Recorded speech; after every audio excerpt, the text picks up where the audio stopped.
بسم اللہ الرحمن الرحیم. دس از محمد اقبال فرام ٹورنٹو. السلام علیکم. خدا کر کے نئی حکومت کا معاہدہ طے پا گیا ہے. اس سے پہلے کہ ہم اس پہ ڈیٹیل میں بات کریں، سب سے پہلے ذرا نظر دوڑا لیں کہ ابراہم لنکن نے جو جمہوریت کی ڈیفینیشن کی تھی وہ کیا تھی، اور پاکستان میں اس ڈیفینیشن کا کیا حشر ہوا ہے. ابراہم لنکن نے جو ڈیفینیشن کی تھی جمہوریت کی وہ یہ تھی: democracy is a government of the people, by the people and for the people. اب پاکستان نے جو گیریزن اسٹیٹ ہے اس نے جمہوریت کا جو حال کر دیا ہے، اس سے جمہوریت کی ڈیفینیشن کچھ اس طرح ہو گئی ہے: چوروں کی حکومت، چوروں کے ذریعے حکومت اور چوروں کے لیے حکومت. حالات کی ستم ظریفی دیکھیں کہ شہباز شریف صاحب اپنے جلسوں میں تقریر کر کے کہا کرتے تھے کہ زرداری بہت بڑا کرپٹ ہے، ڈاکو ہے، چور ہے. اس نے کرپشن کا بہت پیسہ بنا لیا اور اس سے یہ سارا قومی خزانہ واپس لینے کے لیے میں اسے سڑکوں پر گھسیٹوں گا. اب اسی زرداری کو ساتھ بٹھا کے اور اس سے حکومت بنانے کا نہ صرف معاہدہ کیا جا رہا ہے بلکہ اس کو اگلی حکومت میں صدر بھی بنایا جائے گا، اور سینٹ کا چیئرمین بھی پیپلز پارٹی کا ہوگا اور گورنر بھی ان کے ہوں گے. جس سے بظاہر لگتا ہے کہ زرداری صاحب جو ہیں وہ پیپلز پارٹی نواز شریف سے یا نواز شریف کی جو پارٹی ہے اس کو شکست دینے میں کامیاب ہو گیا اور زیادہ امپورٹنٹ عہدے انہوں نے اپنے پاس رکھ لیے ہیں. اب نئی حکومت جو بننے کا جو ہی اعلان ہوا ہے تو اس کے اوپر بین الاقوامی رد عمل بھی ہے. امریکہ نے تو صاف کہہ دیا یہ پاکستان کا اندرونی معاملہ مسئلہ مطلب صاف ہے. فوجیوں کو، پاکستان کی فوج کو کھلی چھٹی ہے کہ وہ جیسی مرضی حکومت بنا لے.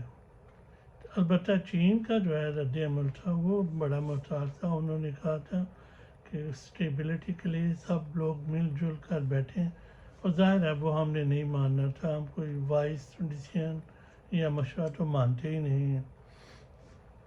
اب یہ نئی حکومت میں جو چیلنجز ہوں گے، سب سے بڑا تو چیلنج ہوگا معاشی استحکام کا اور سیاسی استحکام کا. اور بقول شاہین شہباز صاحب کے فوج کے اندر بھی انویسٹیگیشن جاری ہے کہ یہ اتنی بڑی شکست فوج کو ہو کیسے گئی ہے. فوج کے اندر بھی کچھ لوگوں کا احتساب ہو رہا ہے. بلوچستان میں تو ہمیں صاف نظر آ رہا ہے.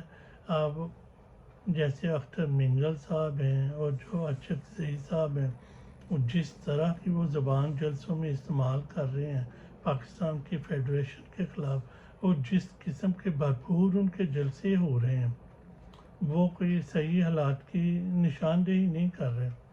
سندھ میں پیر پگڑا کا اتحاد جو ہے وہ جی ڈی اے کا، وہ اپنا احتجاج سراپا احتجاج ہے.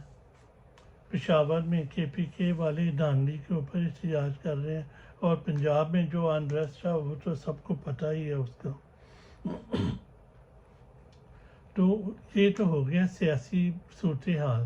جو معاشی جو ہمارے آگے معاملہ آ رہا ہے، جون کے اندر جو ہم نے بیرونی ملک جو قرضے واپس کرنے ہیں وہ مور دین $10 بلین ہیں.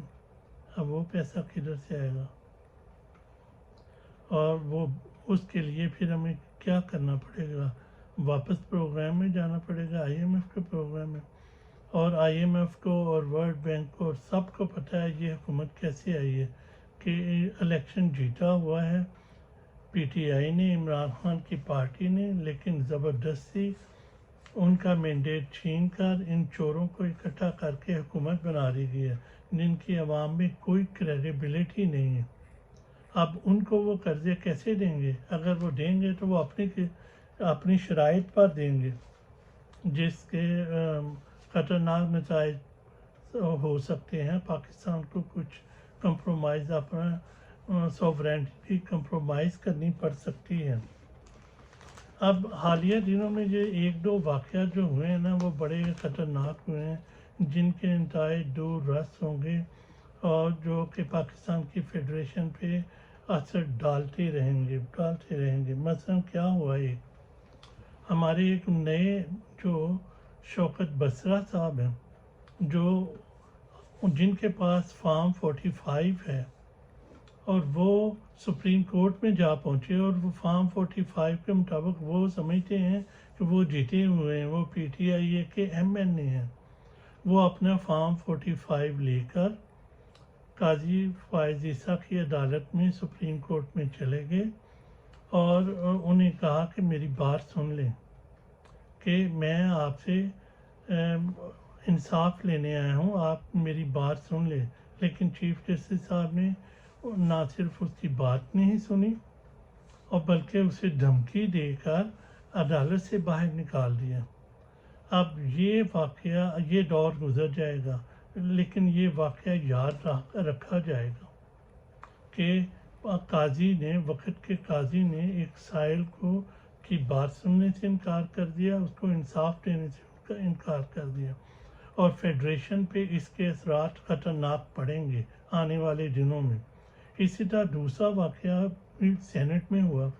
سینٹ میں ہمارے ایک سینیٹر ہیں اون عباس صاحب، انہوں نے تقریر کی اپنی، کہ 9 مئی کے واقعہ کے بعد کس طرح وہ اپنے چھپے رہے، کہ مختلف جگہوں پہ چھپتے رہے، پھر کس طرح انہیں پکڑ لیا گیا، اغوا کر لیا گیا، پھر 14-15 دن پر اس پر تشدد کر کے انہیں سزا دی گئی، پھر ان سے ایک ویڈیو بیان دلوایا گیا کہ جی میں 9 مئی کی مذمت کرتا ہوں اور پی ٹی آئی کو چھوڑتا ہوں، تو پھر انہیں چھوڑا گیا۔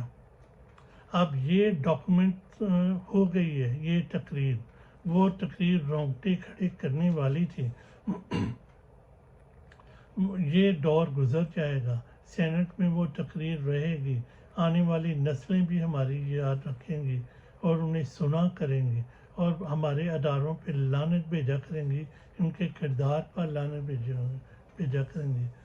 یہ کتنی سیلفش اپروچ ہے کہ ایک ہمارے جنرل نے، عاصم منیر صاحب نے، ان کو صرف ایک ٹرم کی ایکسٹینشن چاہیے، اس ایکسٹینشن کے بدلے میں انہوں نے عوامی مینڈیٹ کو رون ڈالا ہے اور یہ چوروں کی حکومت مسلط کر دی ہے تاکہ اگلے سال 1.5 سال تک چلے، اور اس کے بعد انہیں ایکسٹینشن مل جائے اگلے 3 سال کے لیے، پھر یہ حکومت اور یہ سسٹم جائے باہر میں۔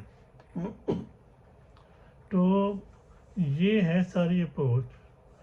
تو میرے خیال میں اس مسائل کا حل کیا ہے کہ پوری قوم جو ہے، اور پی ٹی آئی اور ساری سیاسی پارٹیاں ہاتھ جوڑ کے عاصم منیر صاحب کو اگلی ٹرم کی ایکسٹینشن دے دیں، لیکن اس کو مشروط کر دیں کہ جناب یہ الیکشن کے جو رزلٹ آئے ہیں فارم 45 کے مطابق، ان کو رزلٹ کو ڈکلیئر کر دیا جائے، اور پی ٹی آئی اور عمران خان کو حکومت سازی کی دعوت دے دی جائے، تاکہ ایک پبلک مینڈیٹ والی، جس کے پیچھے پبلک کھڑی ہو، وہ جب حکومت ہوگی تو وہ عالمی ادارے بھی ان کے ساتھ نیگوشیٹ کریں گے، اور یہ حکومت بھی اچھی ٹرم پہ ان سے نیگوشیٹ کر سکے گی، ٹھیک ہے۔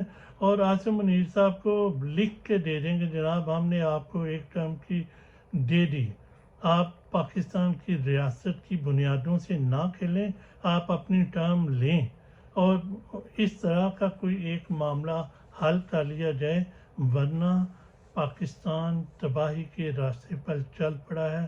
اللہ تعالی ہمیں صحیح فیصلے کرنے کی توفیق عطا فرمائے۔ خدا حافظ۔